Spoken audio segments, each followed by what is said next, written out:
All right, hey everyone, welcome to the Above the Line live stream on a Thursday night on the Toby Christie YouTube, Facebook pages, and on our Twitch channel. Good to have you all here. For all you trickling in, we have a very special guest coming on the show in just a few minutes. But of course, I am joined by Dom Joseph. Dom, I see you're sporting the M&M's gear right now. Yeah, I was trying to decide what I wanted to rock today. I've already got my 500 show Oh outfit yeah, out, but no, I figured M&M's was the way to go. I know if Haberinas is in the chat, he's a big Kyle Busch fan. I'm sure he'll appreciate this. So oh yeah. I got a lot of love for the Interstate Get Up a couple weeks ago, so I'm sure he'll like this one too. Yeah, I was like, I'm pretty sure if he's in the chat tonight, we'll say, hey, by the way. And this may be, no pun intended, this may be the 18th time I've worn this outfit on the stream. Honestly, I mean, It's it's a become a problem. staple. Yeah, I enjoy it. I mean, there's nothing wrong with that, though. I mean, one, it's on brand. The yellow fits the colors. You know what I mean? Yes, exactly. See, So, yeah. we're doing our best here, all right? So we're doing good. We're doing good. But yeah, we'll talk about Daytona a little bit later. Obviously, next week's stream, we're actually going to do a watch along with the duels. So if you want to tune in for that, we'll have that next week, and we'll focus on Daytona primarily. Then, obviously, we have some NASCAR news to talk about today as well. But yeah, I think we're ready. We should just bring them in. So, if you guys did not know, tonight's guest, very special guest, Doug Rice from PRN, one of the many talented voices that is part of that PRN network, a staple voice as well for all of us in motorsports and broadcasting. He will be bidding farewell to the broadcast booth at the end of PRN's 2024 season. And we just really wanted to talk to him, learn more about his career, and just about broadcasting in general and just everything in between. So we are very thrilled to welcome Doug Rice to the show. Taylor, Dom, thank you very much for having me on. I'm always good to do a little bench racing. I love to talk NASCAR and about any subject matter you want to touch on. Thanks a lot for having me. We appreciate it. That voice is so iconic. My gosh. Growing up, it's really funny when I hear it back. I'm going like, why can't I have one of those big voices? But I guess this one served me well a few years.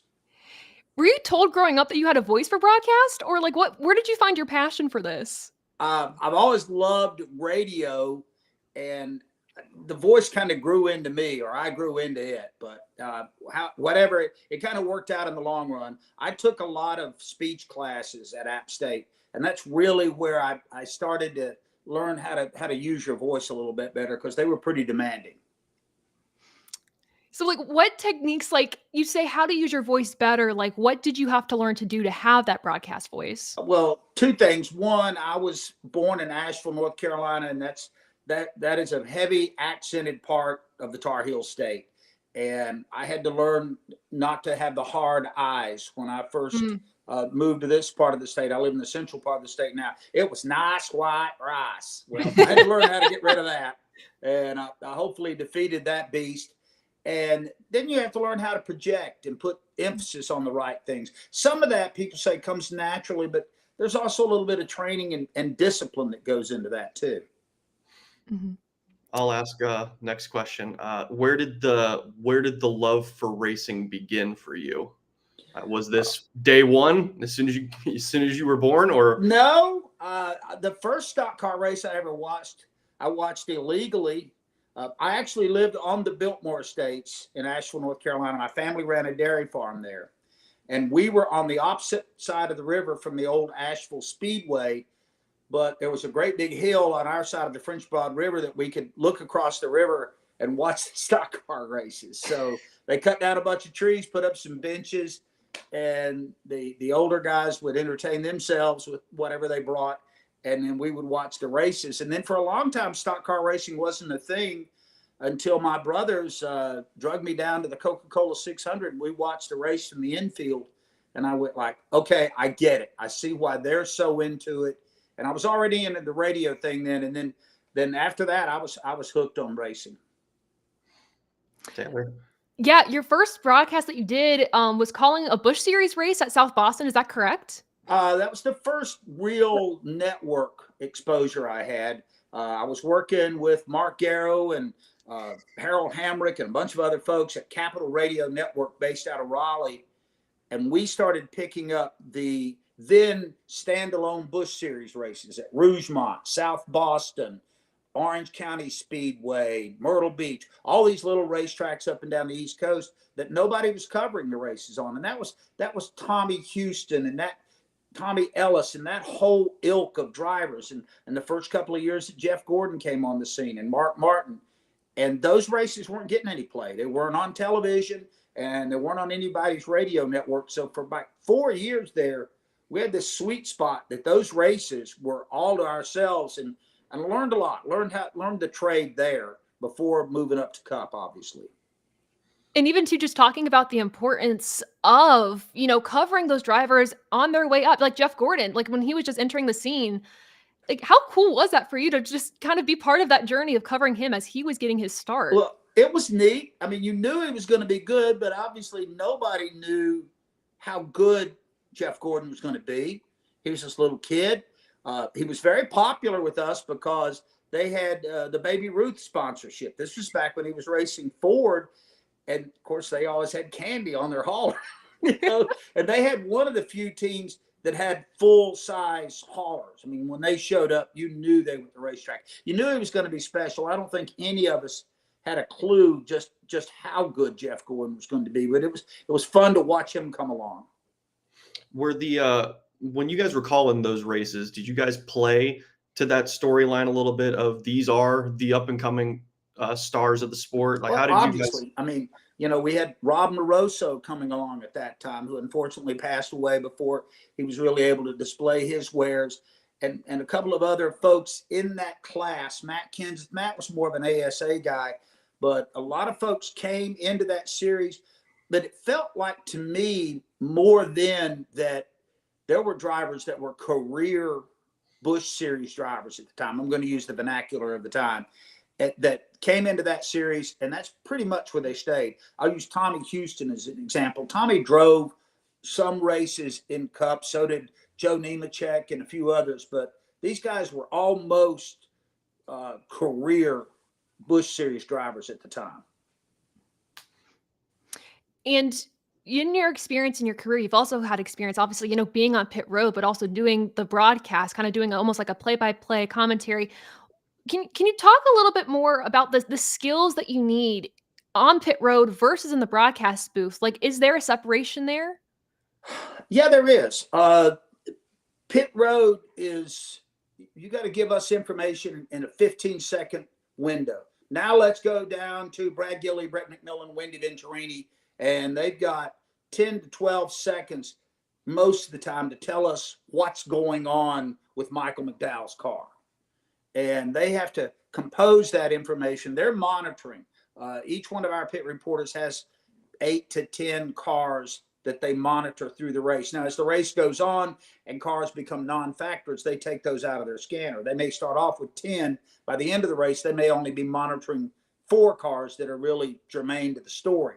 So they're processing all that information. And it may interest people how that gets to the booth. Let's say Wendy's on pit road, and she might be covering Denny Hamlin. Well, she knows something's going on there because she's monitoring that. She calls up on our intercom line to our producer, Laura Beth Barnhart, and says, Denny Hamlin's overheating. They think it's this. And she does what we call sell the story to the producer. And she'll go, okay, that's good. Laura Beth will get in my ear or Mark Garrow's ear, or just point to a sticky note up on the window that says Wendy's name. And we'll say, now let's go down to Wendy. And a lot of times they never tell us. That most of the time they don't tell us what the story is, because I don't want to take that story away from Wendy. I want her to tell the whole story. If I say, well, let's go to Wendy. She's at Denny Hamlin's 11 pits where they've got an overheating car and they think it's this, this, and this. Then by the time I say all that, Wendy, all that she can do is go, yep, you're right. So I give it to her, let her explain that whole story.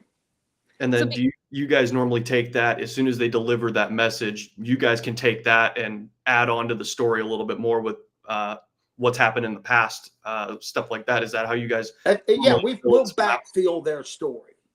And, I feel this may not be the question you asked, but I feel like it kind of leads me there. I feel like my role in being the anchor is a little bit like the quarterback. I don't want to run with the ball. I want to give the ball to everybody else on the team, whether that's the turn announcers, it's Pat Patterson, Rob Albright, or who it might be, or one of the pit reporters or my co-anchor. I'm not in a contest to talk. I'm in a contest to get the information out to the public as quickly and as cleanly as we can. And, you know, nobody's counting words on the team. And I think that's a big, important part of what we do. Definitely. And also in your career, you've had so many incredible calls. Is there one moment or one call that sticks out to you that, I don't want to say defined your career, but something that you're really like, wow, like this was a moment I got to be able to be a part of? There's a couple, and I'll bring back a couple of those. One, I didn't get to make the exact call, but I was on the call when Kevin Harvick won his first race at Atlanta Motor Speedway, just barely. And, you know, that was still, everybody was still so mournful because we'd lost Dale Earnhardt. We didn't know what was going to happen. Here's this kid in the car that we don't know much about named Kevin Harvick, and he inches out this dramatic win at Atlanta Motor Speedway, and I was a part of that.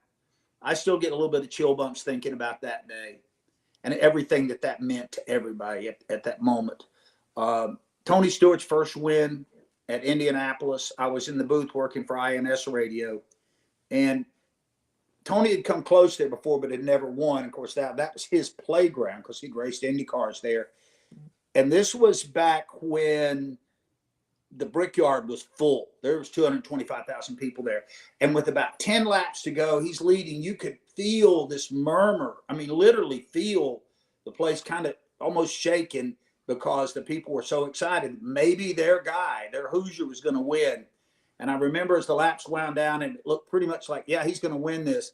I thought, don't mess this up. Get this call right. And the guys from IMS are talking to me in my headsets, and they're saying, you know, we want a lot of energy. And I'm thinking, you're going to get all the energy you can stand. Shut up, let me do this. That was a huge moment. Jeff Gordon's first win in the 600 was big.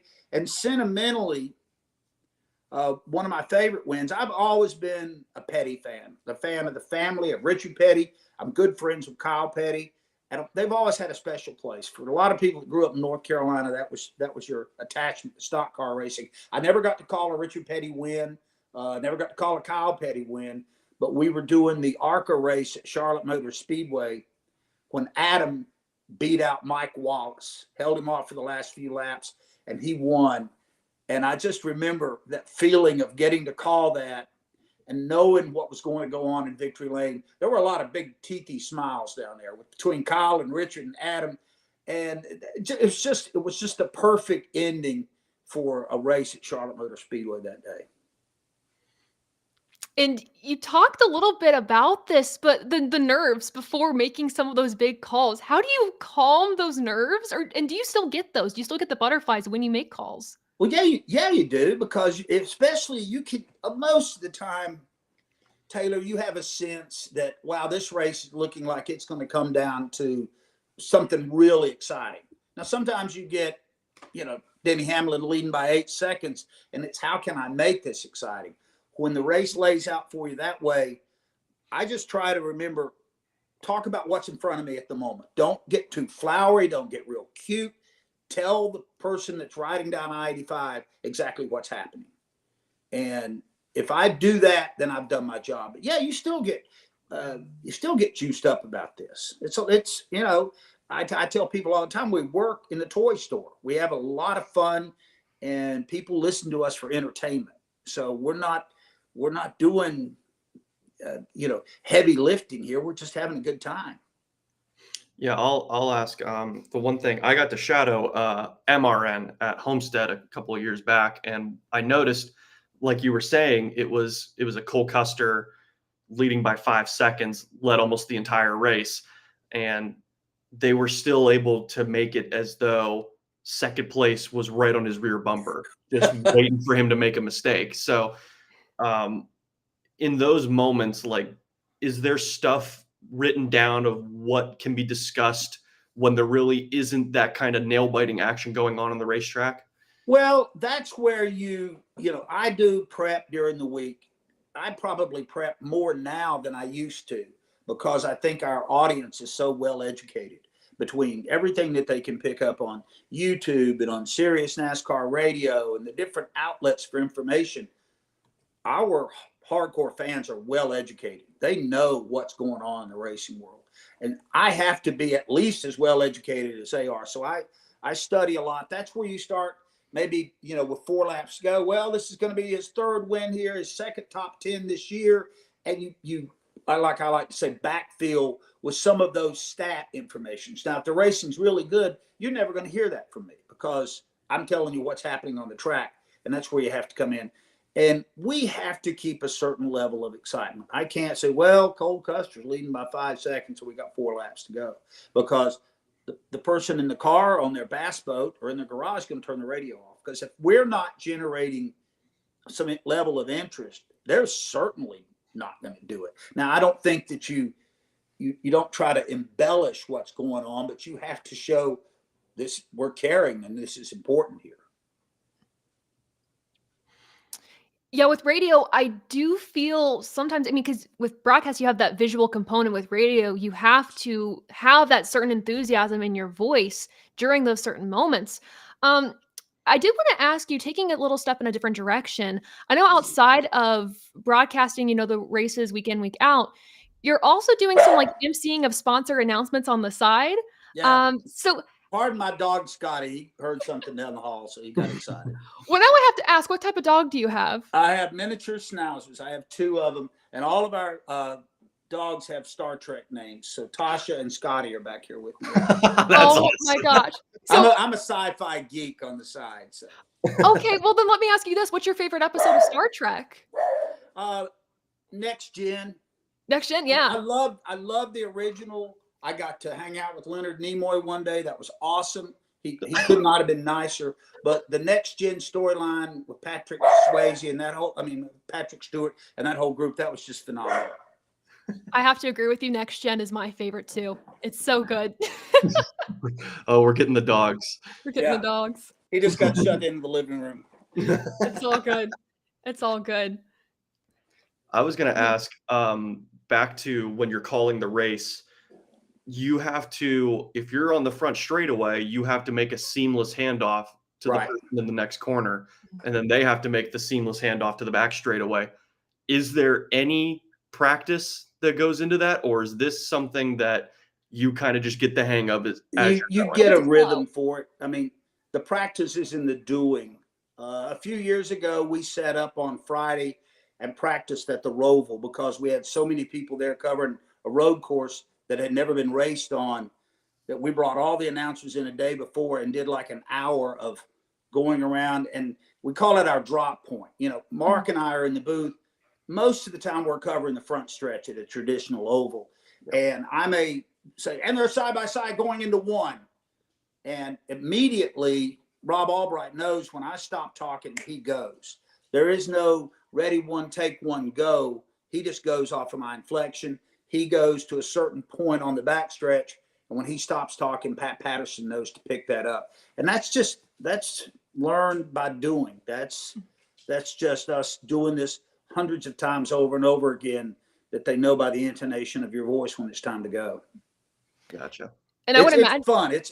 It's I tell people it's like watching the 440 relay. You get to a certain point, you hand off the baton, the next person gets it and goes. Yeah, and I would imagine building that teamwork. It's not only, at the track when you're actively working. I would assume a lot of that teamwork building is also outside of the track. Is there any like team building things that you all do, or? We've all spent a lot of time together, and, we'll go out to dinner. Usually nowadays when we travel, the schedule is so condensed that there's not the social time there used to be. And so much stuff at night. Now, fortunately, I think we're getting away from so many nighttime races, which I'm personally glad. I don't know. I don't like leaving the racetrack at 11 o'clock at night unless it's like the Bristol night race or something really exceptional. But you got to get along with people. And the biggest way to do that is to respect what everybody else does. And I can say that for our team, and I'm sure for the MRN guys that wear the blue shirts, respect the talent and the space of other people. But the one thing we don't do is room together. Everybody gets their own room, because when you've been at the track all day long and, glued to somebody for 12 hours, I don't want to see them that night. When I get up to my room, I want to watch what I want to do on television and talk to who I want to on the phone. And you need that little bit of downtime. Mm-hmm. Yeah, the downtime is so important, especially with not only just a condensed schedule, with a schedule that's 38 straight weeks of racing, and you're covering it nonstop. How do you manage all of that back to back? Also considering too, bringing back up, emceeing some sponsorship announcements and other things that you do outside of the MRN broadcast booth.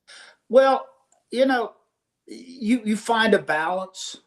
Fortunately, I think this year I will go to 18 weekends. 15 of those I'll be on the air for PRN or IMS radio. 3 others, like I'll be in Daytona this coming week, but that's because everybody in the industry pretty much above a certain level goes to Daytona. That's almost like our office for 4 days. You go down there and get business done and prep for the year. So I'll be there.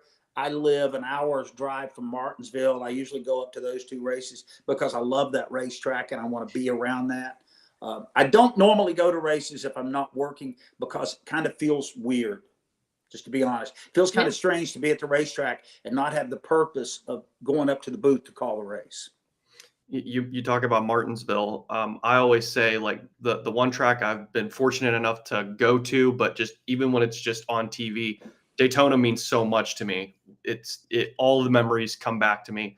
Is Martinsville that track for you, where it's, as soon as you hear the name, it's just all the memories from childhood? It is a lot for me, because I used to take my dad to Martinsville to watch races when he was around, and he loved that. He loved that whole kind of country atmosphere background. So he really enjoyed Martinsville. It's the first place I ever took my daughter to see a race.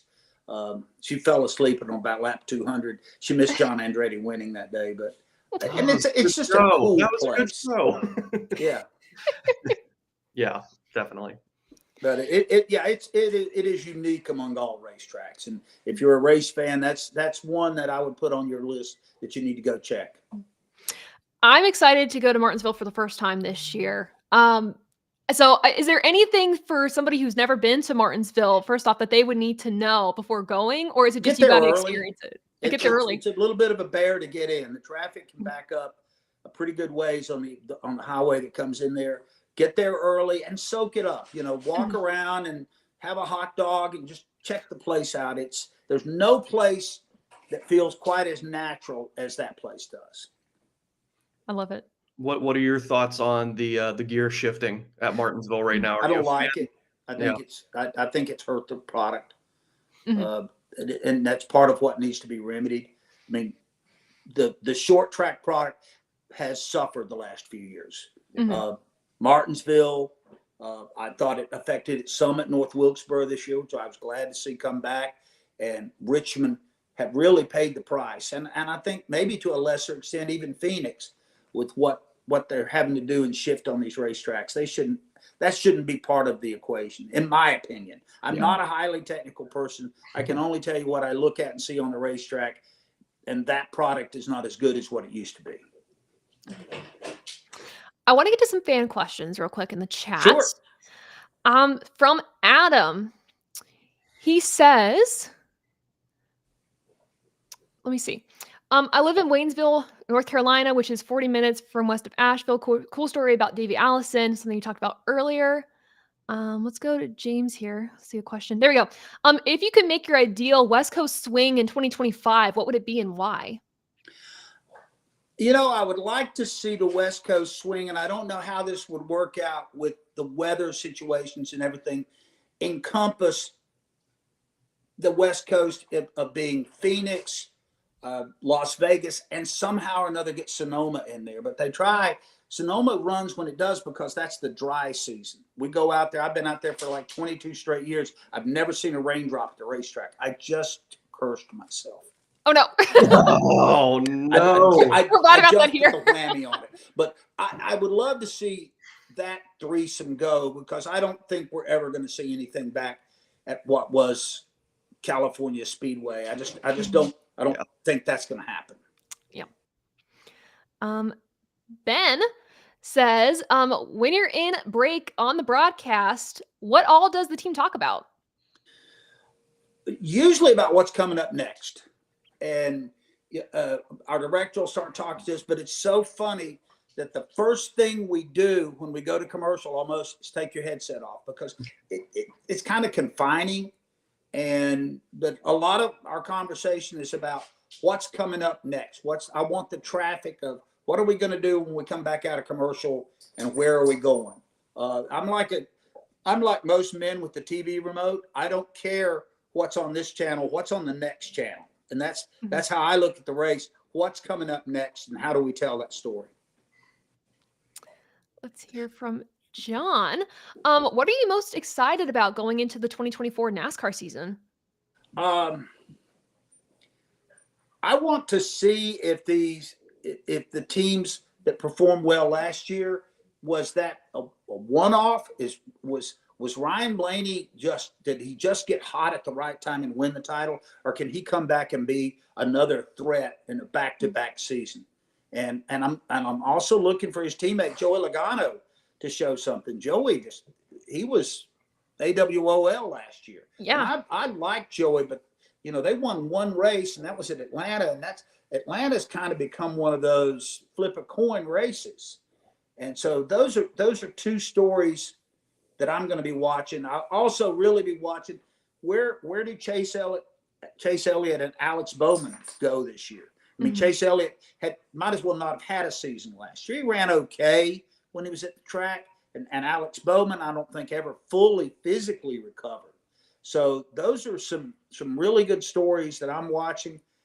I suspect that Bubba Wallace is going to make another big jump this year. Maybe win win multiple races. Saw a lot of maturity out of him. I talked to all the drivers a couple of weeks ago at what they call NASCAR production days.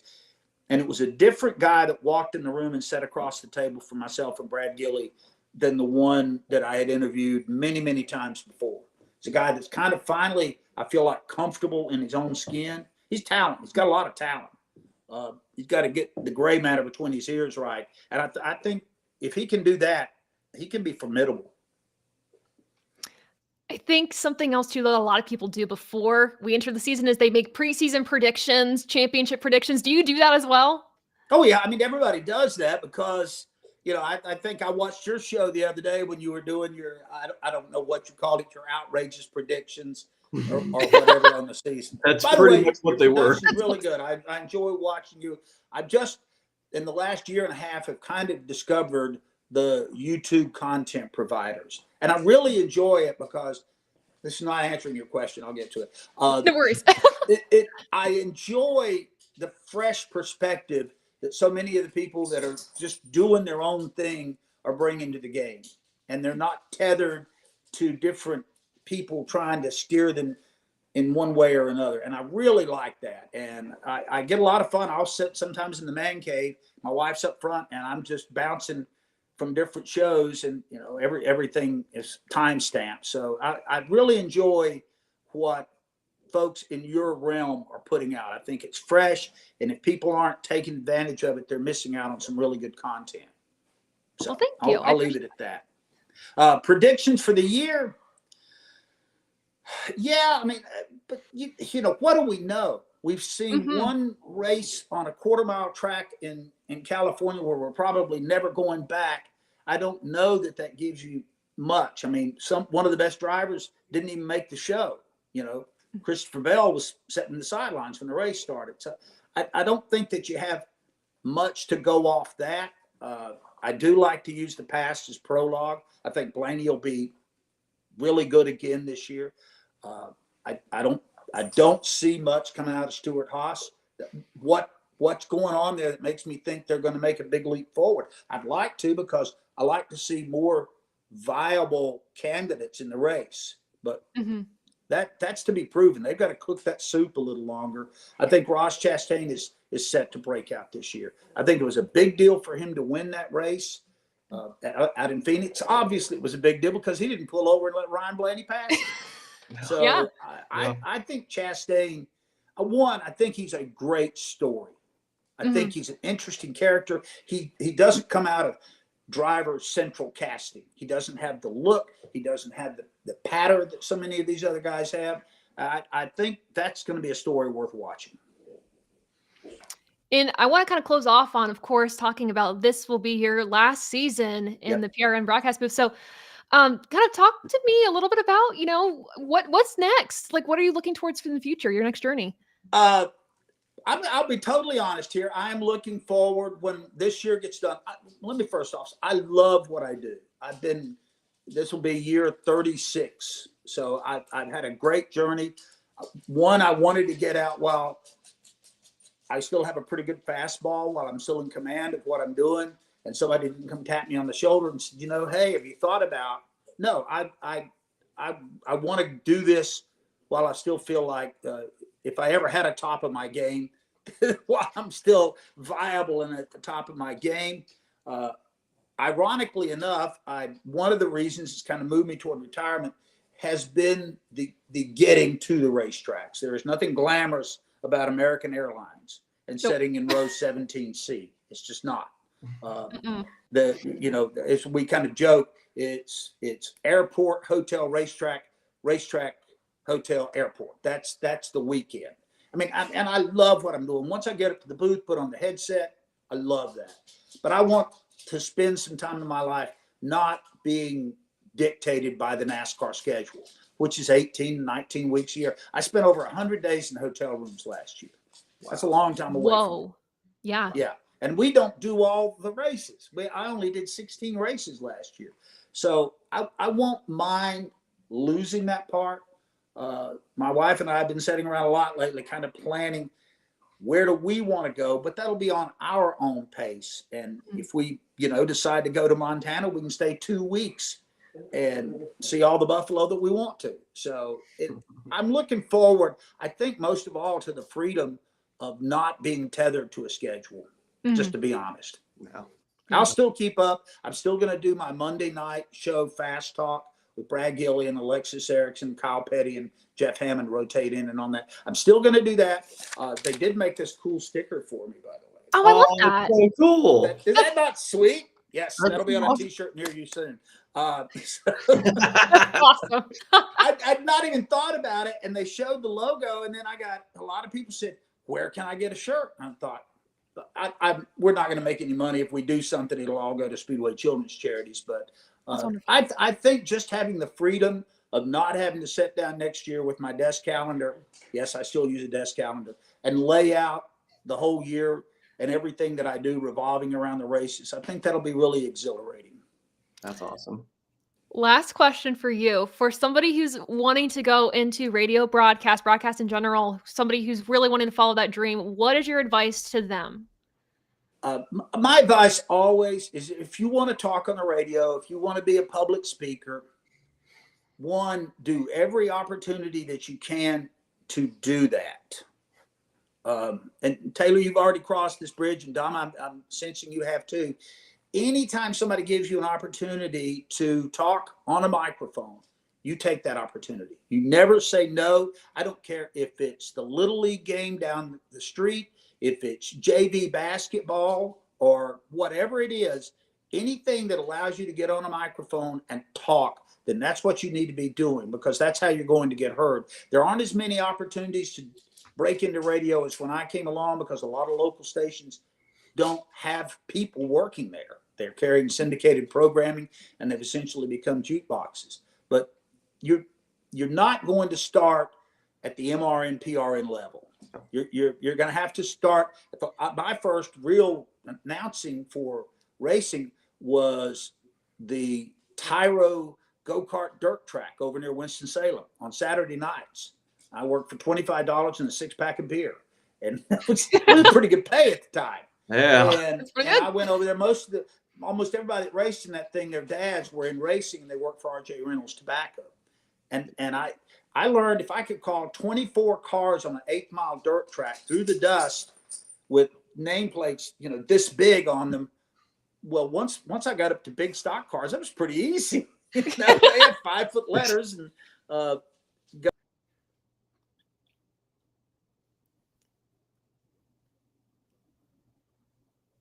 See if he comes back. Maybe. Maybe. Maybe. We'll give it a few seconds. Yes. No. Uh-oh. That's all right. There we go. He's back. We're good. With timeout. Just a little bit, but you're all good. But like I said, just take every opportunity you can to be heard and to apply your craft. And everything you do, if you do it well, somebody's going to hear you and say, "Hey, I heard you do this. Can you come and do this?" And that's kind of how I moved up the ladder, doing one smaller job. And if you did it well enough, and somebody says, "Well, I heard you doing this. Can you give this a shot?" And it's just, there's no secret sauce to it. And be yourself. Find your own. Don't try to copy somebody else's style. You can borrow from them. I always admired Squire's storytelling ability. Not that I tell stories like Ken Squire. I'm not saying that, but he was at his heart a storyteller. Mm-hmm. And I even before I really knew what I was doing, I knew this guy's different, and that was his big difference maker. But find your own style and do with that. My wife gave me my best advice one day. She goes, "You're trying too hard." She goes, "Just do what you do when the mic's not on." And I thought about that, and then from that day forward, things started falling into place. Well, that is great advice. And, Doug, we appreciate you being on the show today, and we wish you all the best this season as we continue Congratulations. on. Yeah, Well, thanks a lot. congratulations. And I enjoy what you guys are churning out. I appreciate you having me. Thank you very much. Absolutely. Thank you so much. Awesome. Well, that was Doug Rice from PRN. Again, we appreciate his time and everything that he shared with us today from the behind the scenes of the industry and just a little bit more about his life and, his path. So we appreciated that. All right. It was very cool. Let's bring in some of the ATYL crew. We'll get to some NASCAR news, kind of talking about key talking points. We'll bring in Ben. I think it's a full house. Full house? Yeah? Almost. I think almost. Yeah, I think it's full house. Rob is small again. I'm sorry. I don't know how to fix it. It's okay. This is going to become like a staple. I don't understand why this keeps happening. It's okay. I don't know how to fix it. You know what? That's okay, though. It's okay. I'm good to see you all. First off, how are you guys doing? Rob? We've got ATYL Adam. We've got Mini Rob and Philadelphia Ben. I just love how one of the things Doug said about retirement was that the airlines aren't glamorous. Oh, yeah. Yes. And here I am. I have to fly to New Smyrna tomorrow. Yeah. It's like, this didn't help, Doug. Thank you. You're going to be great. Deep breaths. Yeah, you're right. I'll be fine. Yeah, he'll be fine. It's the airplane stuff that he's worried about. Is the thing. I'll be okay. I can't do anything about it, which is 90% my problem. It's like you don't have control when you're on an airplane. You just gotta hope and pray. And We can move on. This isn't my therapy session. The most dangerous part is the drive to the airport. That's fair. You're right. I don't trust my Uber driver either. That is honestly very true. All right, let's get to it. Let's kind of talk about some NASCAR news. If you guys have any topics you want to discuss with us as well, put those in the chat. I'll save them and we'll get to them kind of as we're going along in our conversation. James in the chat, reiterate your question to us. I might have lost it in the flow of things, but we would love to answer it for you. First up, Natalie Decker will attempt a Daytona start in the Xfinity Series for DGM Racing, the number 36, with Amped Fitness as her partner. How are we feeling about this? I know she's been in and out of media recently. There's some beef that she had. We're not going to really mention it here, but I don't know. Like, how do we feel about her kind of making the start? Solid equipment, to be honest. Yeah. No, solid equipment. I mean, a lot of it goes down to, sponsorships and getting seat time. And she just hasn't had a lot of that. She's kind of had some bad luck here and there with some sponsorship things going through. But, again, it's Daytona. You never know what's going to happen. It's a mixed bag kind of a crapshoot. We say this all the time. But yeah, excited for her to get more seat time. And again, it gives her a good chance to maybe get a good finish if she can kind of survive it all, right? I was going to say, I think, not saying this in a bad way, making the race would be a win for her.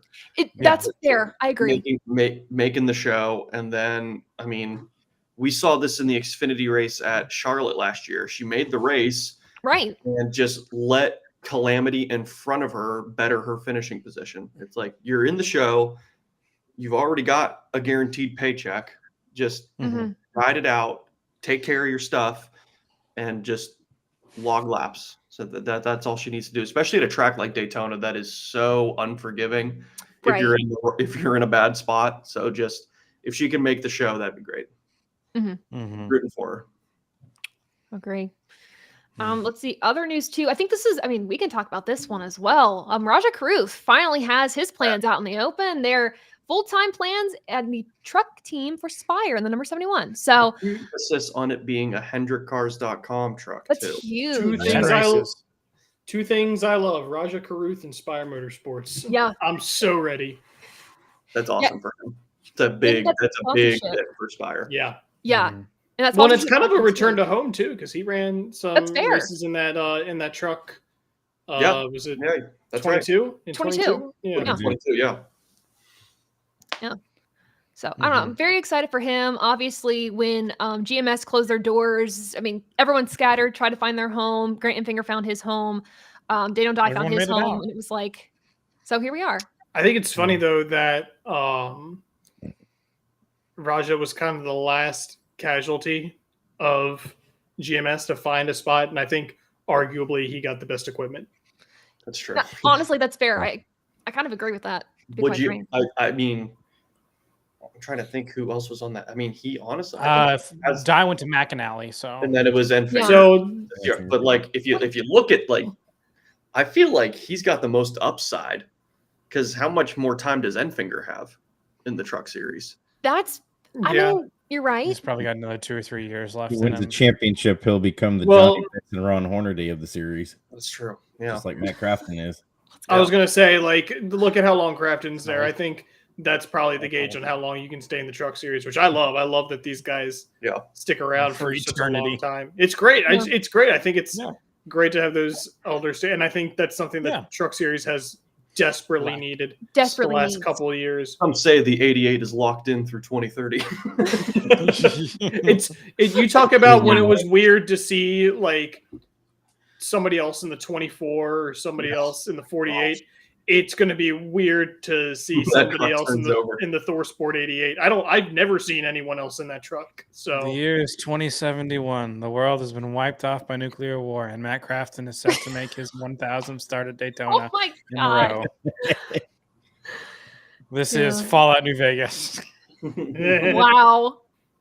Yeah, I mean, but hey, it is good to have those veterans in the truck series because, again, I think we had an issue the past few years, last year, I would say, namely, where it was very clear there was no balance of authority and/or things just got wild. So I don't know.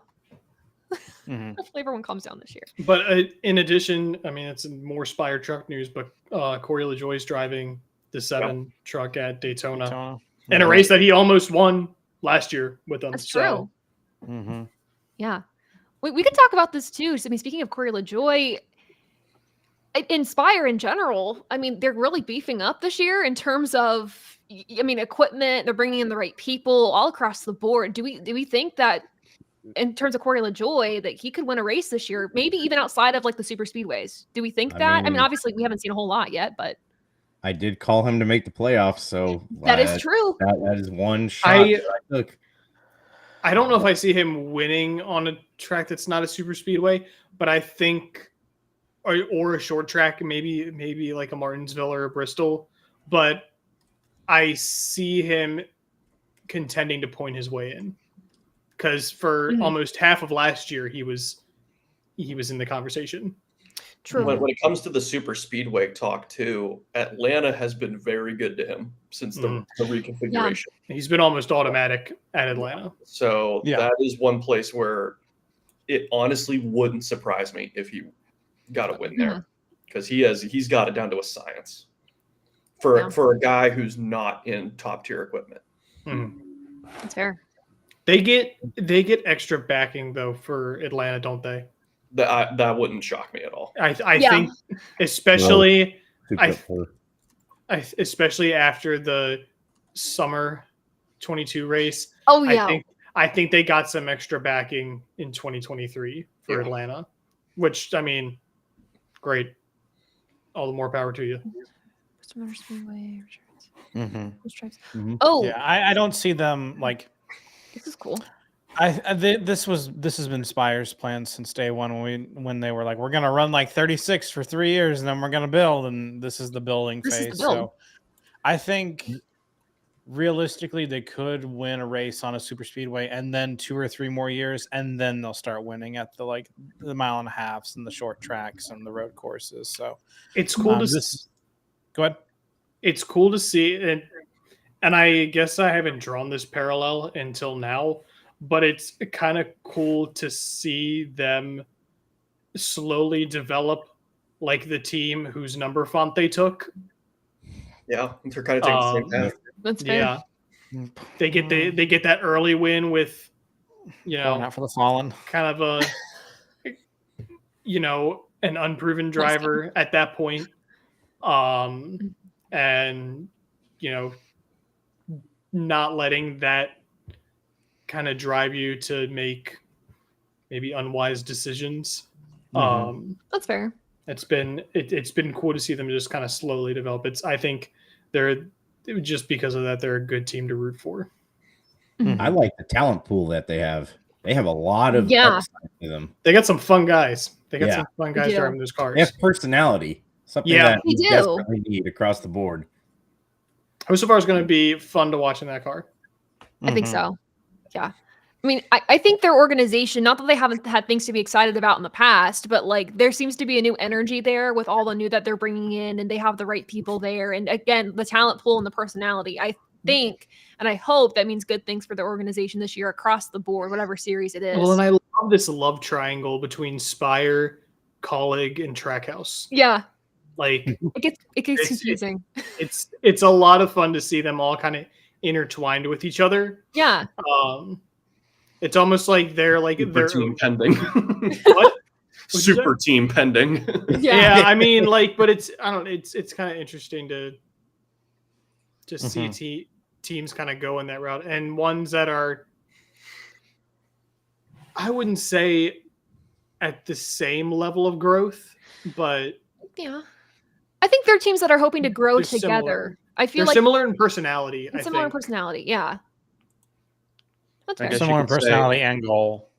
Yeah. I guess you could say under the spire of the Trackhouse, you will find Matt Colleague. Wow. College Spire at Trackhouse. Wow. You've been thinking about that one, haven't you?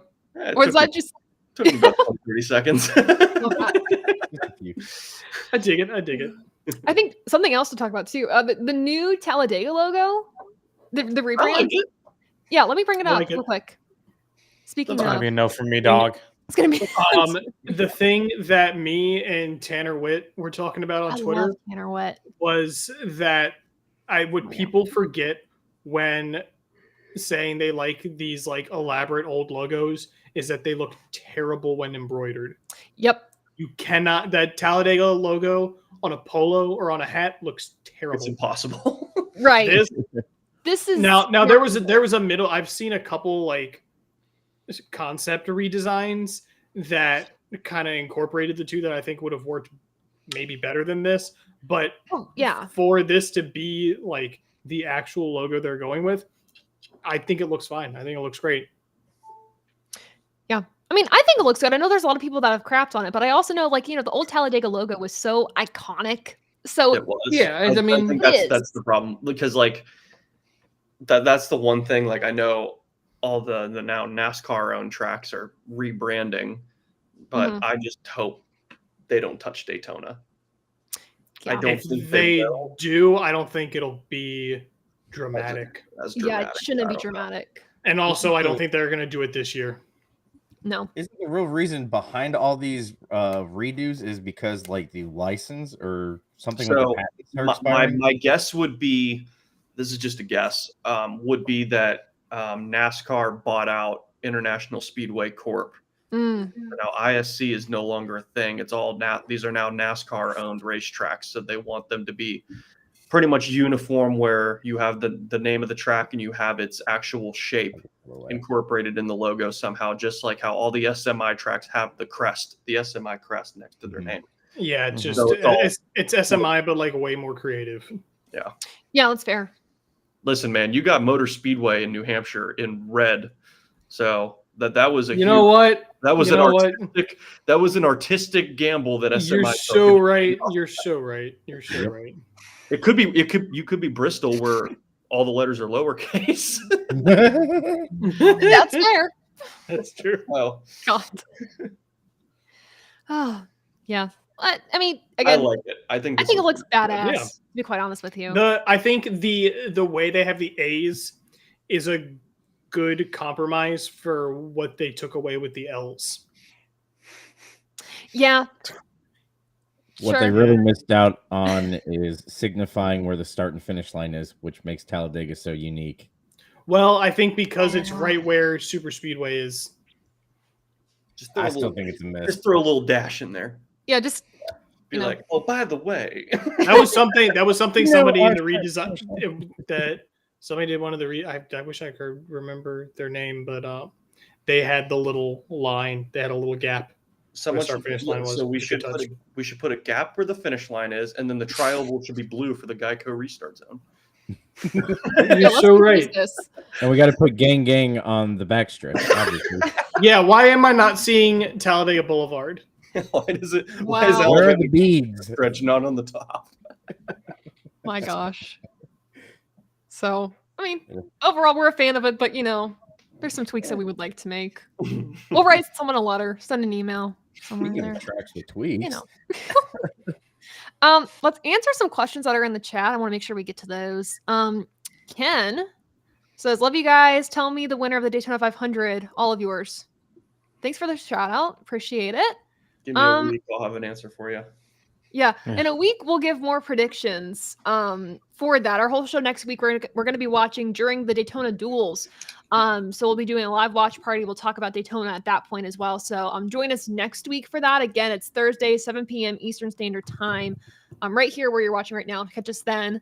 But yeah, I mean, I don't know. Again, it's kind of anyone's game, to be quite honest with you. And with the new bodies for the Toyotas and the Fords, I'm curious to see how they perform on the super speedways. I mean, every track in particular. I will say I have a coworker that's a NASCAR fan. Uh-huh. Ben, you'll like this. He's a Truex fan. You love that. But he already gave me his pick for the Daytona 500 today. Oh. And he thinks that Alex Bowman is going to win the Daytona 500. That wouldn't shock me. Quite honestly, would not shock me. I know, yeah. I was watching Dom the entire time I said it. Yeah. I was watching Dom during the interview when he mentioned Alex Bowman. I told him what kind of reaction are we gonna get? I told my coworker, I was like, he'll win the poll. I'll tell you that. That's the one thing that, that's one bit of credit I will give him. He joined Hendrick in 2018, and his worst starting spot for the Daytona 500 is second. Yeah, isn't that wild? That's disgusting. Oh my gosh. That is disgusting. It's disgusting. Filthy, dirty fact. And he's turned 0 wins. So, but compared to that, look at how Hendrick runs during the 500. Yeah. Mm-hmm. Correct me if I'm wrong. Dale Earnhardt Jr. was their last 500 winner, correct? Oh, yeah. Yeah, that's correct. Definitely. So, yeah. It took a super speedway ace for them to win their last Daytona 500. So it took the last two. It's taken a 7-time champion in the Pied Piper. So yeah, actually, their last 3 Daytona 500 wins. Mm-hmm. Oh, was Jimmy in 06? Yep. Was Jimmy 06? Yeah, there was no other Hendrick between 06 and 2013. 07 was Harvick, 08 Newman, 09 Kenseth, 10 McMurray, 11 Payne, 12 Kenseth. Yeah. Yep. Dang. That was a good job. Hey, let's keep going. 5 was Gordon, 4 was Junior, 3 was 3 was Waltrip. Waltrip, 2 Burton, 1 1 Waltrip, 2000 was Jarrett, 99 Gordon, 98 Earnhart, 97 Gordon, See, 96 once you Jarrett, get before 2000 is when you start losing. 95, 94 Marlin, 93 Jarrett, 92 Davey. Write that down. Write that down. Doing the tic-tac-toe. Going through the list. He's tenderizing the grounds, of course. Oh my gosh. Yes, good times. Wow. SpongeBob. Yeah. You can keep going through the list. I pulled up the list and I'm like, wow. I mean, Doug, you're accurate on all of them, but I'm also like, can you name all of them like legitimately? Like Not every all. single? Okay. I can. I mean, is this about to happen? Are we about to do this? We'll save it for Maybe next week. There you go. That's a I was lot. about to say this is your stream. That's a lot of years. Just a lot of names. Yeah. We'll save it for next week, maybe. I don't know. We'll see. Let's get to another question. Let me find the questions. James, Matt Benedetto 2024 ride, Eric Almirola driving 67 car at Daytona. So for Matt Benedetto, he had a deal apparently and it fell through. And so right now he's still looking for something. For Eric Almirola, he's racing in the Joe Gibbs Xfinity car, correct? Yeah. Yes. Yep. Cool. I think he's doing half the schedule for them. I don't see him doing anything with the 67. I don't know what their plans with the 67 car in general. The plans are if you have money, we might field you. It seems like they're not going to run Daytona, which makes me sad.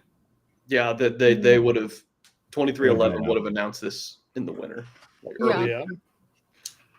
It's the same fear I had with Project 91. Yeah. Which like it would pain me that as soon as one of the Project 91 drivers like shows promise that they just do away with the whole thing. And then hand them a ride. Yeah. Mm-hmm. It's just kind of a bummer. I still don't think it's dead. I really think it's based around scheduling and money. No, and they've never run the 500. Because someone's going to try to become. Someone's going to want to be the next SVG, or at least get a shot like SVG got, or just do a Kimi Räikkönen where it's just a hobby. He wanted to come run a NASCAR race and decided, hey, let me run another one. I have the money. Let's do this. Put Ambrose in the car, you cowards. Oh, that'd be so good. Watkins Glen. But honestly, nice. put Brody Kostecki in the car. Like, I think he's still inked with RCR. Yeah, Brody's got a thing with RCR. He's got Oh, my condolences. My God. And with them all. Yeah. So Wait until he gets too close to Austin. wow. Which one? Exactly. Exactly. My goodness. Let me see. What other questions do we got in here? Still no reports on what Brett Moffitt is doing.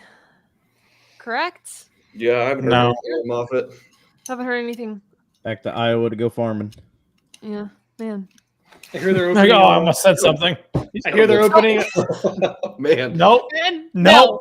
You got some bright red rotors over there, man. You hit the brakes hard. Yep, I about said No it. Arca brakes for Mr. Arca. I'm gonna say now, Ben, I appreciate that. Dear God. Well, Listen wherever to smart people, kids. That's the moral of the story. Listen to smart people. That's all. Look, wherever Matt Benedetto and Brett Moffitt end up, Wendy's is going to get some great managers. Oh, God. Speaking of Wendy's, that's why I said that. I want to clarify that wasn't a dig. I think both of those guys are talented and should have at least part-time rides, but I wanted to say something funny to lead us into this absolute gem of a paint scheme. Okay, so we have conflicting feelings about this paint scheme then. Because Dom shared that he doesn't like it. I'm a graphic designer, so I win. So let's hold on. Okay, there we go. Art is no longer subjective. why are we looking at this on jski.com and not tobychristie.com? That's a great question, Ben. The real question is, why are we not looking at this on circlebdiecast.com and ordering one for our old friend Rob? There we go. Huh? That's fair. That's fair. Also, TobyChristie.com. We have a new little layout on the website. It looks great. Check it out. I'm trying to figure out what Yes, he the squiggles are. Is that supposed to be like a frosty? Yeah, so I- that's I what I'm would- confused about. I don't know. So I asked a friend, and he said Oh, that's it's the equivalent of stripes on what's supposed to be Wendy's dress. If you look at the collar, But it doesn't but flow It's from together. her pigtails. it Oh, the doesn't flow. pigtails. The I don't like pigtail, that. the pigtails, Yeah. But the if pigtails that's- are great. No, that's Yeah, weird. the pigtails are great, but like if that's the pigtails in the roof, I think should be red. What car does this remind me of? That's my a God. great question, With the Taylor. hair. The hair on the, hold on. Corey LaJoy. Oh, is it the Corey face. LaJoy's car? Not Corey LaJoy's car. Give me a second. Are you thinking Hold on. old? The hair. Are you Old. thinking old? You're Thinking thinking old. of the when Carrot Top was on Ken Schrader's car. That's what I'm thinking of. Oh, Thank you. God, even worse. The AT&T It yeah. gives me kind of the same vibes. BAM Racing, Yeah. number 49, Dodge, 2003. God, rest in peace, Bam Racing. Oldie but a Oh. goodie. Yeah, Okay. it gives, That's it in Morgantown. gives the same type They- of vibe. I don't really understand how they made this so subtle, but like it doesn't jump out at me, which I'm kind of surprised at. We're used to the Wendy's paint It's schemes not jumping red. out at us. It's meh for me. I would have loved if they would have done like last year with Gregson's car, where they put like an old school racing helmet on Wendy. That would Oh, have that been would have awesome. been cool. That was very cool when they did That was cool. That was one of the best ones we've seen. Gregson's like- from 22 was good too. Yeah. I mean, overall, I think this is Wow. overall solid. There's changes I would like to make, but it's still pretty good.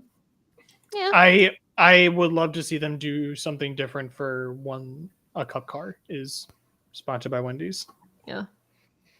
There we go. Look at the new redesign, everyone. Go to Yeah, look at TobyChristie.com this. for the Look new at that. redesign. Ooh. Give me money. My Give God. me money. You look on the Money, homepage. please. Look at the There you homepage. Isn't go. it beautiful? Ooh, so fun. It's gorgeous. Ben, your name's right there. No, gross. Get it off screen. It's now. you. Disgusting. Oh my god. Oh my god, it's you. Ben, do you know who you are? No, unfortunately. Are you Wow. talking to me? Who's Am I talking to me? talking to me? Good team though. Is this you? Did I stroke out? Did they stroke out? Somebody has stroken out. Somebody, somewhere. Stroke. Going Wow. with both. Anybody Um, catch the news about Bristol changing their Oh, walls? yes. I meant to Yeah, we mention dropped that. that in the chat, and it looks gorgeous. Yeah, Bristol Motor Oh. Speedway returns retro red and white striped track walls as part of Food City 500. So pretty cool. Did you? I heard that a picture big time YouTuber is going to be at the Food City 500 actually. So I heard that too. Huh? Yeah. I Someone heard a rings big bell. time YouTuber is going to be Oh. at the Food They City like 500. lines and staying above them apparently. If they're Okay. yellow. Yeah. Something about lines. Super, All super right. political. Something All about right. lines. I don't remember. Okay.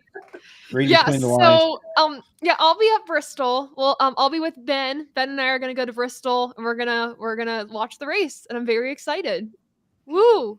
So say hey. Stop by and say hey if you're there. It's gonna be so nice. There's no dirt. Yeah. Okay. Bristol's playing a dangerous game though. Yes. Yeah. Bristol is they're playing a dangerous game with Darlington right now. Yes, they are. What with the I red just don't know walls? if we're going to pave What the- Bristol and make it asphalt. Wait. With the red walls? Just Richmond throwback. does that. Yeah. Yeah. Richmond just- does that. I'm afraid. You're No, scared. not. I'm afraid that they might try to hijack throwback stuff.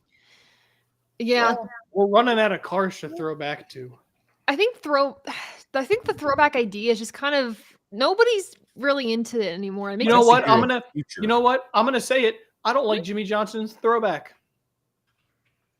We've thrown Wow. back to Petty so many times at this point. We just I keep don't doing, care that you hurt your we elbow. keep throwing back to the same like baby blue paint scheme, and it's like cool, but it doesn't feel special anymore. There's no novelty to it. That's fair. One of the best things about Petty was that he like barely changed his car the entire time he was in NASCAR. So like, Yeah. to keep throwing back to his car seems like I get it, but also it doesn't feel special anymore. I don't know. Maybe I'm crazy. Yeah, you are. I have an idea. Yeah. Yep. Why don't we do a futures race where You get all these different creative minds. They throw all their ideas, blend them up in a blender for different car designs, and then boom, you get some crazy product. Well, Adam, artificial intelligence. Adam 2311 tried to do that at Phoenix. Oh God, when they yeah. did the Star Wars toys. Yeah. It existed before that too. It's called Speed Racer from 2008. The Wachowski brothers, Yes! or whatever, did it. Yes. God, that is such a good movie.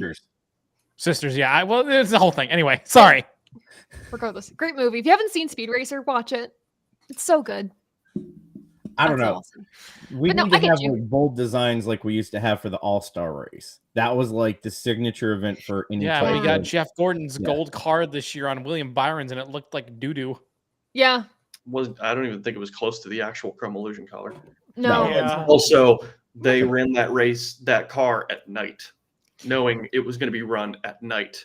That's why they ran those colors, Just because they raced at night. Yeah, also the thing I feel like going bold with your all-star paint schemes, it doesn't hit at North Wilkesboro.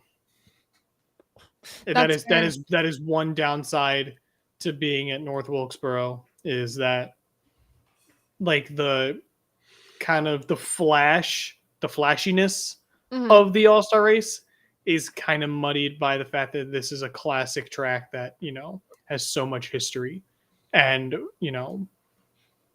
doesn't have any sort of recency that isn't the all-star race last year. Right. Yeah. I mean, I would love to see them take it back to Charlotte. That was like doing the flashy paint scheme. Like, it worked at Charlotte because it was a big track. They're cooking really fast, and under the lights, it looks good. So, but at a short track like North Wilkesboro, just gotta those Transformer cars were actually in the October race. That is correct. They were the October race because they ran next to those beautiful pink cars. Yeah, God, I miss the October Charlotte race. Such a vibe. The oval, the night race, oval night race. That was my first race. I went to in person. 2011. Man, I am old. But also, though, like if we're gonna talk about, wait. If we're gonna talk about Transformers, let's talk about this Transformers beauty. Oh, hold on. Hold on. Sharing. Give me a second. Yeah. Sorry. Hold on. You're right. This car. Right. Wait. Okay. And Did they ever actually make a copy? Did they ever actually make a diecast of this car? That's incredible. Well, that's the diecast photo. Yeah, no, but it. There's needed a production. Yeah, you know who else? You know who else they had a diecast rendering of that year? They had David Stremme. That 12 car that never got made. Yeah, because it was a copyright issue. Yeah, well. I will say, I finally watched the Transformers movie for the first time about 2 weeks ago. Haven't seen any of them. Me neither. So the first one, that's it. The first one's okay. It's good, it's decent. But I did watch the one with like, I don't know, they bring like Merlin or wizards into like one of the ones with Mark Wahlberg. That one sucked. Mark Wahlberg. Because Mark Wahlberg sucks. They did what? It's like a whole like they brought magic into the Transformers movies, and I'm like, this is too much. Yeah. Like I was like, what? At what point do you bring? At what point do you bring magic into the Transformers movies? Does it just become Thomas and the Magic Railroad? Oh my god! At what point do we cross that threshold? Talk about that, Adam. It's just the wizard from regular show. Yeah. So I found a signed 1/24 scale the Kyle Busch 2009 Transformers car. Yeah, let me guess how much it is. Go. God, it's gotta be like 400 at least. $479 on Amazon.com of all places. My God. Oh, that's why. I when I look up 124s on eBay, I die a little bit, especially because I've always wanted to have the race wins from the 600 races I've been to, and those two Kevin Harvick ones are always so expensive. Yeah, they're always like $300, and I'm always like, if I ever get a prize project one day, I'm just gonna say screw it. Harvick race wins from 09 to 14. I would even say maybe to 15 are atrociously expensive. They're expensive. They are, and those the ones from his championship year, ridiculous. Yeah. Don't even think about getting the Homestead car. No. Nope. The I'm shocked. Crazy expensive too. I'm shocked. I have the Gordon Charlotte car or this Gordon Homestead car. Mm-hmm. That's kind of what you got to do. You I got want to. it. That's what you kind of got to do. There, you got to find it at a flea market for dirt cheap. Or a tent. Don't Oh, tempt, Did you don't say tempt me. tents? Don't tempt me. Don't tempt me. I am going to be way too close to Daytona in the next couple days. Just stop by. I'll let my guy at Mead know you're coming. He'll look you up. Give you the whole smorgasbord. Well, to be fair, I'm gonna be pretty busy Saturday and Sunday, which are the We'll have a two full days briefcase that full I'm of gonna be there. 164. It's like, hey, or give this to your buddy Adam. You already prepaid for these. It's like, You know sir, what's terrifying? He sir, I'm not probably would allowed do to that. carry on. Oh my god. That's okay. Wow. Oh, I like Adam's comment. Oh, I do too. Oh. Yes. Thanks, Adam. I appreciate that. Hell yeah. Yeah, National Girls and Women in Sports Day, very important day just to recognize all the amazing women and girls in motorsports and in sports in general. There's so many incredible folks that I am lucky to have, followed along with, Jamie Little, Caitlin Vincey, Megan Thompson, part of NASCAR social team, Yeah, Osley as well. hero. There's so many incredible women in this sport in particular that have helped pave the way and that just they're just badasses. They do a great job. So yeah, Mm-hmm. shout out to all of them. Taylor is the ultimate girl and woman in sports. Oh wow, Taylor Thank is you. inevitable. Shout out to Taylor Taylor is being a sports. woman in sports. let's go. I Yeah. one of my friends that is an SID in college sports. She made a post this morning for it, and her caption was just "Women in sports, huzzah!" And I was like, Yeah. I would like this a lot. It's so good. I mean, It really sums it up, it really, honestly, yes, yeah. No, so I mean, and it also deviates from the Little Women quote that I've seen a lot. Which, like, I get it, oh I yeah, get it, but I've seen it too many times. yeah, Mm-hmm. yeah. I don't know. Yeah. To John's comment, other women are great with covering NASCAR and sports in general. Yeah, This has just become the Taylor praise it makes me so stream. uncomfortable. Everybody say nice things to Taylor. No, please don't. I'm not good at taking compliments, but I do really appreciate Okay, them. never mind. Everybody say mean things to Taylor. Let's not do that either. Right. Hey Taylor, No. your setup sucks. Hey, all right, Thanks. fine. Does this make you feel Hi, better? Rob's Oh, mom. thank you Yeah. so much. Oh, Taylor, does this Look, make you Daddy, feel better? grab your I'm big lukewarm knife. about you. Thank you. Wow. I love that. I'm awful at taking compliments, but I really do appreciate No, you all for supporting me and the channel and us and all of us together. So I No. appreciate Taylor. She's been checking in on me all day because she knows I'm. you've been very- really stressed, bud. I'm very anxious about flying tomorrow. I don't like flying. And she's been helping me out. So thank you, Taylor. Yeah, you're welcome. Never Yeah. mind. I'll say I that don't for off. I don't feel any better, but but I like the effort. Hey, you know what? And that's the thing. Like, you might not feel any better. You might still feel anxious, but just know that there's someone. But else it's there nice that, to know. like, It's nice to know. have friends. Yeah. Yeah. you get along with your friends. Yeah. Do. There's so many songs that are not how going the in my song head goes, right but now. okay. Like, thank you for being a friend, Golden Girls. Like, that's the one that constantly is on play. Yeah. Thank Well, you. There's only 4 of them, so who dies? What? All right, They're here, Taylor. Quick. There's only quick. 4 of them, so who gets voted off? There's 4 of us. What character from the Golden Girls do we all associate with? Welcome to our NASCAR Okay. podcast. I feel Here like we go. I haven't seen enough of the Golden Girls to know. I Okay, don't know any of their names. I got this. I've seen all of the episodes. That was my COVID binge. Blanche. We'll end on this. So, okay, well, here's the thing. Why do I feel like Rob would be Blanche? Because I I've make never way seen too many. You honestly, I know that character well enough. If you saw me in the workplace, I probably am Blanche. So, Blanche, She's very I dry. think- okay, Dom is probably, I want to say Dorothy, maybe? Or Dorothy's mom? Maybe? He's the one that gets hit by the tornado, right? Spoilers. Kind of, yes. That's been out for over 100 years. I think Betty White would like to argue with you on that one, even though she's dead. Okay, well, because here's the thing. Betty White's character, Rose, is like, she's lovable, adorable, but she's also kind Wait, which one is B. Arthur? of That's Dorothy. Dorothy. I'm B. Arthur. Okay. Okay, that's fair. Okay, so then just because I love B. Arthur. Honestly, none of you guys compare to the Golden Girls because your personalities are way different than them. Yeah, why are we doing this? Why are we doing We're this? I also don't know. young white men compared to old white women. But I digress. It's our future. It's our destiny. Yeah. Also, I mean, side note, great show. Watch the Golden Girls, please. It's great. It's wonderful. Let's end on this. Obviously, next week is Daytona. We'll talk about Daytona then. But what? Yeah, got it. Rails back on the rails. Here we go. What are we all looking forward to in the 2024 NASCAR season? I know we did our preview show, but what is one thing that you are excited about this year in particular? We'll go in a circle. Dom, you start.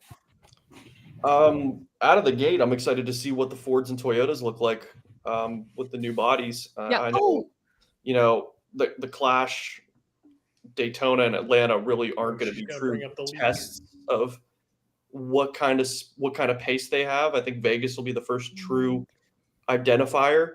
Yeah. I'm excited to see if they've got any step up on Chevrolet, who, while they're just taking a look at that FedEx car. Oh my Lord. Who cares? The car behind it's a box of fries. I'm looking at the McDonald's car, man. That's sick. I love it. I've seen so many people that have been taking a dump on the black McDonald's cars, and I'm like, I love it. I halfway through the year, I turned around on Bubba's 2023 car. And welcome, brother. Yeah, you can tell I turned the corner on it because it's right there. Brother. We welcome you with open arms. And much like that, I guess when that gets up for pre-order, bet your ass I'm getting it.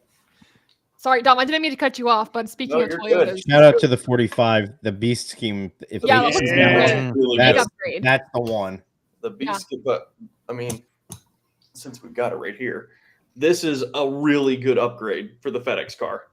Well, somebody mentioned that it's basically the Sport Clips car, but just it is. Reimagined. Because then they're keeping it uniform. Exactly. I like that a lot, and I think it's a great way of keeping an identity to a car in an age where you don't have season-long sponsorships. And that car looks like I told Taylor, I love it because you have the FedEx logo on a white background, which is the only way you'll ever see that logo out in the real world on the FedEx trucks, on the FedEx planes. Mm-hmm. And the 11 looks so good on a purple background with a white, with that thick orange outline. Yeah, that thing looks so good. You guys remember the purple car that he ran at New Hampshire? Yeah. Yes. Hot. Yeah. Hot. Oh, that was a beauty. It was one race. It was the fall. It was the New Hampshire race that he didn't win. Yeah. And I love that new FedEx car so much. Yeah, really good. I've been so worried about what they were going to do with it, with the new car, because I knew they were probably going to change it. I was like, man, this is probably their last year. Let's give them a good paint scheme. Oh, this sucks. It looks good. Things gonna look real good in Victory Lane. I can tell you that. Yes. Heck yeah. Yes. I got worried because they were doing some stuff with JGR's Instagram, and Denny was in his FedEx suit. And I was like, oh my God, it's the same suit as last year. They didn't change the car. Oh, it looks so good. Right. So we got looking forward to what the Toyotas can do. Toyotas and Fords, yeah. Toyota Fords, new body. Ben, buddy, yes. What you looking forward to this year? I'm just looking forward for racing to be back. I'm in a this is more of a personal thing. I'm in a way better spot overall as a person to where I can actually enjoy races on weekends now instead of having to work weekends. So I'm just excited to have racing back and be in the spot and be able to go back to the track. So love that. Love that. Rob? I'm just excited to take in some good old racing with my pals. Yeah. Yeah, pander to the audience. Pander to the audience. I already did that. You're going to get something new.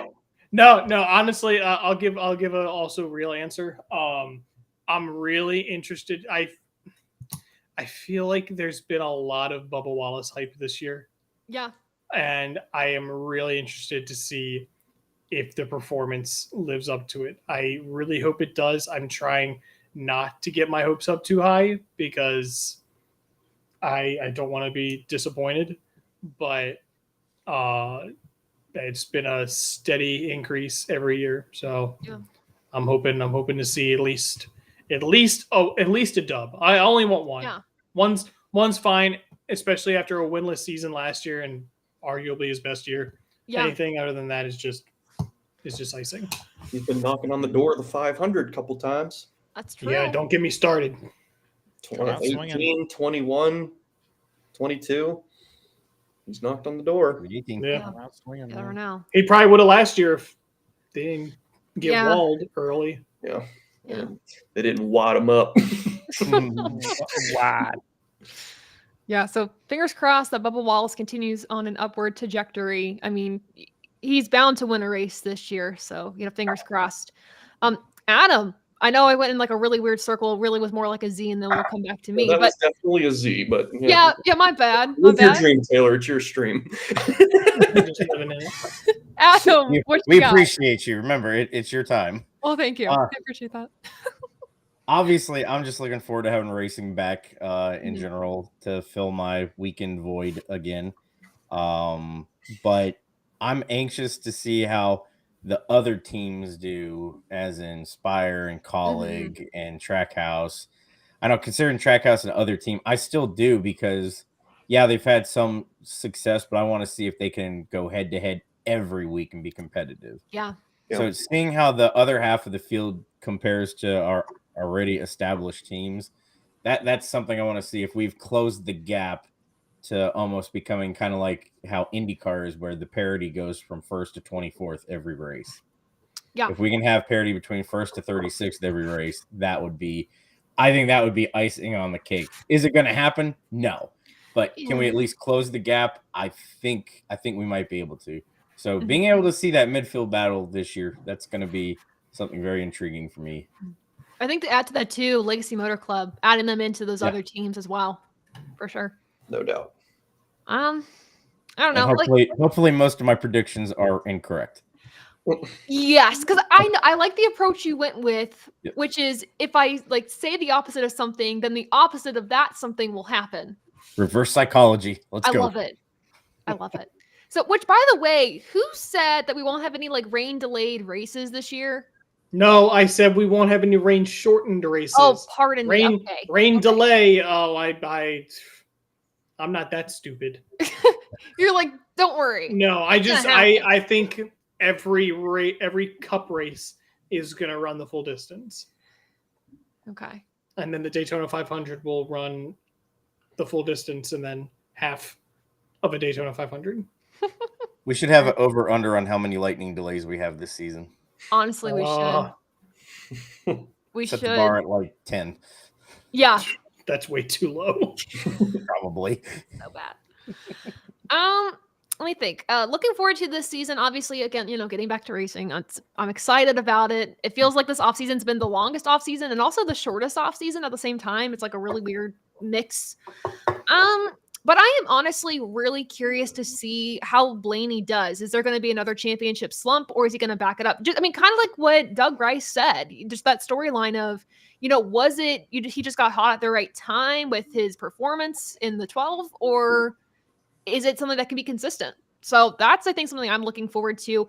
Also, outside of the Cup Series, the Xfinity Series this year, I am so excited for it. I really am. I think the competition's stellar. I think there's really interesting storylines. So Ryan Blaney needs to win within the first 10 races of the year. Yep. Agree. Or he's a fraud. No, I'm not saying. Give the trophy back. Give the trophy back. Bring me the Give it to check. Denny Hamlin. Yeah. All your pre-ordered diecasts are canceled. They already are. They already are. They already are.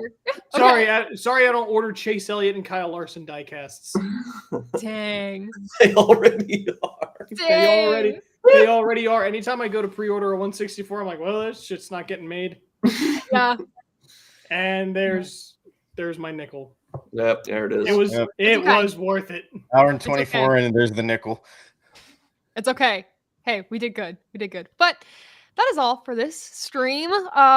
Thursday night. Remember, next week we'll be back here, same time, same place, and we'll During do the duels. our We're doing it in the middle of the duels too, right? Yes, and we're doing them during the duels. So we'll do a live watch party. And so join us there. Just I'll drink and watch along stream. with us. Yes, watch I'll on drink your and own stream. TV screen because we don't want to get copywritten and whatever. So we're just gonna all kind of watch together, talk about it, etc.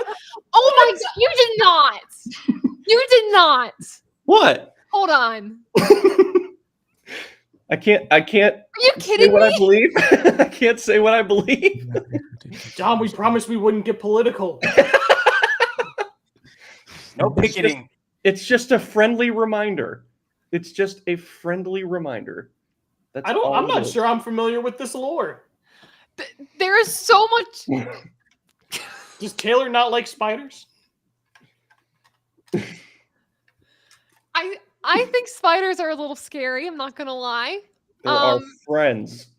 So this is Big Dom's not agenda fade, of the week. not Since fade. we've done the Bush Series podcast, he's moved on to a different agenda, which is making sure that we know that spiders are our friends. They're very They are. essential to the earth and things and keeping the balance of nature. So I can appreciate that for spiders. Nature. Yeah. Sure. Anywho, TobyChristie.com. We updated our Redesign. website. Go there. Check it out. Redesign. Check it out. It looks great. NASCAR stories, obviously, as well. Visit AboveTheYellowLine.com and sign up for our newsletter. We have some giveaway information that is going to be coming to you in the next 2 weeks. So if you want to be part of that, the only way to sign up is through our newsletter. So do that and keep up to date with us there. And of course, as the season is now underway, we have the regular ATYL full episodes that'll be out on podcasting platforms and, of course, right here on YouTube and Facebook. So find us there. From Adam, Dom, Ben, Rob, and myself, thanks for joining us. And again, a special thanks to Doug Rice for joining us as well at the beginning of the stream. We'll have that interview up on podcasting platforms later tonight if you want to go back and listen to it. But thank you all so much, and we'll see you next Thursday for the Daytona Duels. Until next time, see